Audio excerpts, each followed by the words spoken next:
What up, guys? It's Dom, and welcome back to another movie review. Today we are going over and ranking Beautiful Wedding. Beautiful Wedding, released in 2024, written and directed by Roger Kumble. This movie follows Abby and Travis, who after a crazy night in Las Vegas, discover they are married. They head to Mexico for a honeymoon with friends and family. Now, for those of you who have been here since my first movie review that I did probably around 3-4 months ago, the first movie that I reviewed was Beautiful Disaster, which is the prequel to this movie. And I honestly thought that one was a good one to start with because it was very middle of the road. It was just 50%, 5 out of 10 stars. It was just like, it wasn't great, but it wasn't bad. And that's why I was excited to watch the sequel, because I was interested in seeing how that story could go, because it really wouldn't really be the same. It would either get better from what they've learned or get worse. And unfortunately, it did go in the wrong direction. So let's just go over the 10 essential aspects of a movie. The first essential aspect is plot. So I do have some issues with the plot. I think mainly it's too messy. I feel like the main plot was really about Travis and Abby's honeymoon after they found out that they got married in Vegas. Okay, that's simple.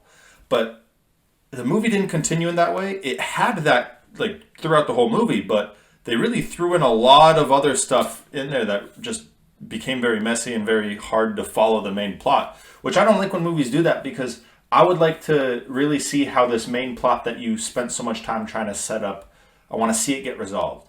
I don't need to see 50,000 other things popping up and really just like detouring away from the main plot. It's unnecessary. It's unnecessary. And sometimes it works when there is a bigger universe going on, like in Marvel. There's a main point to get to in a movie, but it wants to reference other movies. It wants to do this. That's fine. That works in that kind of cinematic universe. But this has had one movie beforehand. And the plot here, it comes right after that one ends. So there shouldn't be any reference. Like, sure, there should be some referencing, but there shouldn't be this much like skewing away from the main plot. I don't know. It just bothered me, and it does bother me when movies do that. I just wish that they really stuck to the main plot. It could have honestly became a better movie if they did. The second essential aspect is attraction. So is this movie attractive? I mean, the concept, it's such a basic concept. It's just a love story. This couple goes to Vegas, gets drunk, gets married, and then they have to figure it out. I've seen that plenty of times in movies and in TV shows. I feel like the concept in the first one was a lot better because it was really just she loses a bet and now has to move in with him, and that's how the love story starts. I feel like that is at least a little more interesting than this basic one. Plus, they really strayed away from the good comedy they had in the first one, or at least half decent comedy.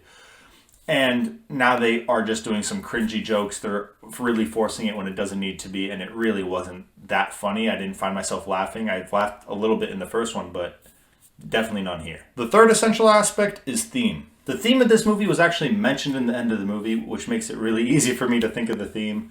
It's really just, even if things get hard in a relationship, that doesn't mean you have to give up. And even if the person you're with gives up, if you know that the love is there, fight on their behalf. Don't just fight for the relationship on your own. If you have to, fight for them as well.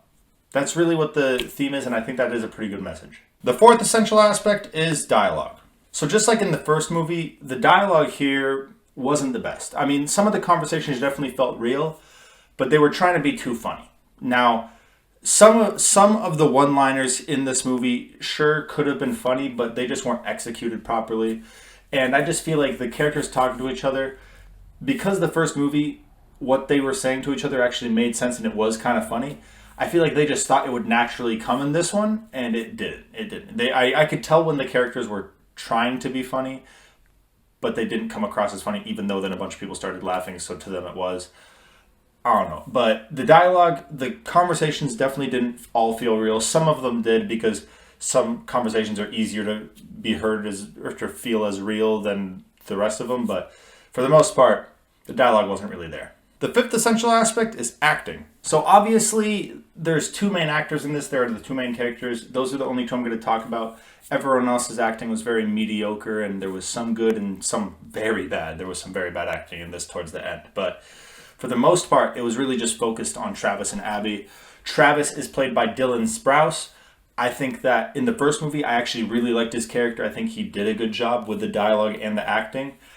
He definitely let me down a little bit in this one. He wasn't as invested in the character, it seemed. And Virginia Gardner played Abby, and she, I feel like, was just the same. It was just, she was okay in the first one. She was okay in this one. It wasn't anything spectacular, but she didn't really bomb either. Really, neither Dylan or Virginia really bombed it, but it obviously could have been way better. Now, I feel like what they really needed to do was, it's not really their fault. They really needed to get more into the love part of this movie because it strayed away so much. They didn't really give them the chance to really be as good as they were in the first one. Because the first one, they were brand new in love and they were going through all that hardcore emotions. In this one, they didn't have all of that until really the end. So they didn't have time to shine in the part that they were really good in the first movie. The sixth essential aspect is cinematography. Now, the scene in this movie is Mexico, and obviously it looked really good, so I do have to give it that in cinematography. I think the visuals were very good just because of the scene. And when it came to the actual emotion, again, it didn't hit as hard until really the end of the movie. That's when the emotions started cooking up, but still not to the point where it was very, very good, where I actually felt for these characters to maximum potential.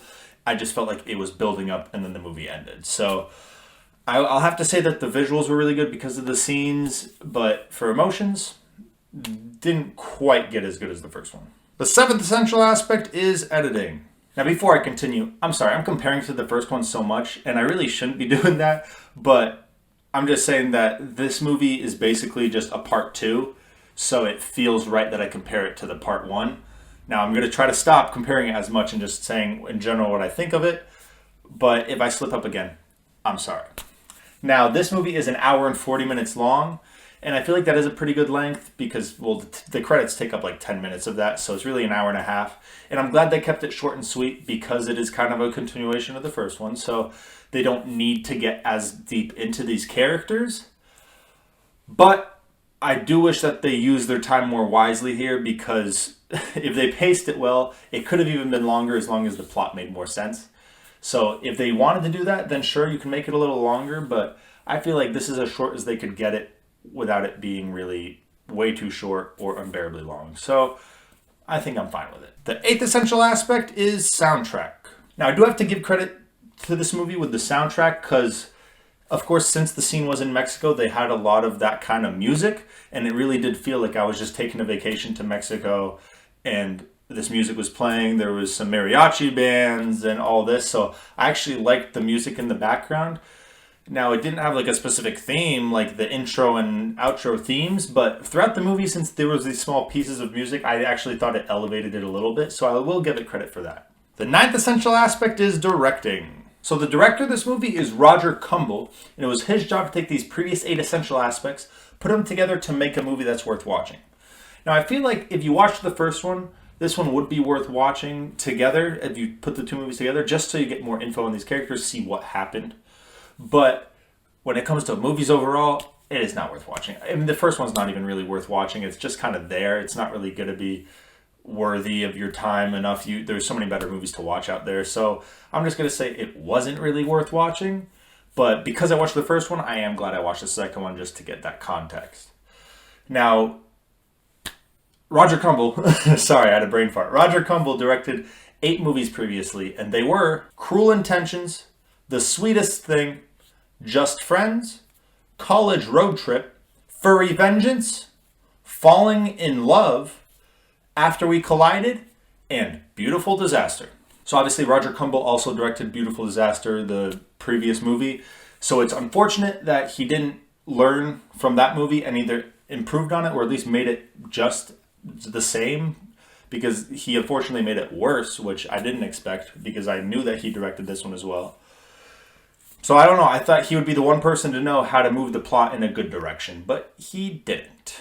And the 10th essential aspect is time. Will Beautiful Wedding stand the test of time? I really don't think it will. If the first one didn't, it's just a better version of this one. Of course this one doesn't. And honestly, don't watch this movie. I mean, unless you watch the first one, you want to see it, just go watch a better movie. This one is not worth it. Now, onto the reviews. So the reviews for this were low, but I wasn't expecting them to be like this low. So Rotten Tomatoes critics actually didn't have enough data to rate it. I think they had 4 reviewers or something like that. Rotten Tomatoes audience had 26%, and IMDb had 40%. Now, as bad as this movie is, I don't think it's going to be in none or in 26%. I think it would be like 30s, actually probably like 40s, because as bad as it is, I feel like a movie has to be bad in every way in order to be that low. I'd say probably high 30s, low 40s. But yeah, I didn't expect to see a none rated when I looked under the reviews for this movie. And finally, the rankings. Where will Beautiful Wedding rank in its year, decade, and in all time? Let's find out starting in 2024. It's going to be 9th, above Borderlands and below Joker Folie à Deux. It's above Borderlands simply because the only redeeming aspect that Borderlands has is the visuals. I feel like everything else is a big letdown. And this movie has a lot of letdowns as well. I just feel like the characters feel more real and more correctly auditioned for actors. And I just think the concept is pretty cool in Borderlands. I just think this concept also makes more sense, along with a plot that, even though it's messy, still flows better than the other movie. I was lost in Borderlands. I didn't even know that the ending was the ending, and I don't know how we even got there. So that had a lot more problems. So it wasn't really a hard decision, even though these are going to be pretty close. And it's below Joker Folie à Deux because even though Joker 2 is a bad movie, I think the first half, honestly, it wasn't that bad. When I was watching it, I knew it was bad, but I didn't understand why everyone was like really hating on it that much. And then we got to the second half and it made more sense. But still, because it had that first half, sure, I don't like the fact that it's a musical and I don't like some of the choices they made, but I still really like the character and I like the acting in it, especially in the first half. So I still have to give it that edge above Beautiful Wedding just because it's just a better story.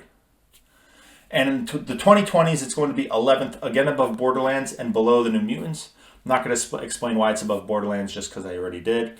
And it's below The New Mutants, and that one's kind of closer because both had a plot that kind of was lost on me a little bit. But I just think The New Mutants characters were better, and for the most part, actually acting was better besides one character. And they actually had the character of Cannonball. I actually really, really liked his character and made me want to be more invested in the movie, while there wasn't any characters here that really got me as invested. And both plots were pretty similarly messy, but the ending actually made more sense for me in The New Mutants than in this movie. And in all time, it's going to be 39th, again above Borderlands and below Howard the Duck. Again, I'm not explaining why it's above Borderlands, but it's below Howard the Duck just because the plot in Howard the Duck is a little better. I do enjoy it a little more. The acting is pretty much just the same. Beautiful Wedding might have it a little bit on acting. I think the acting might be a little better.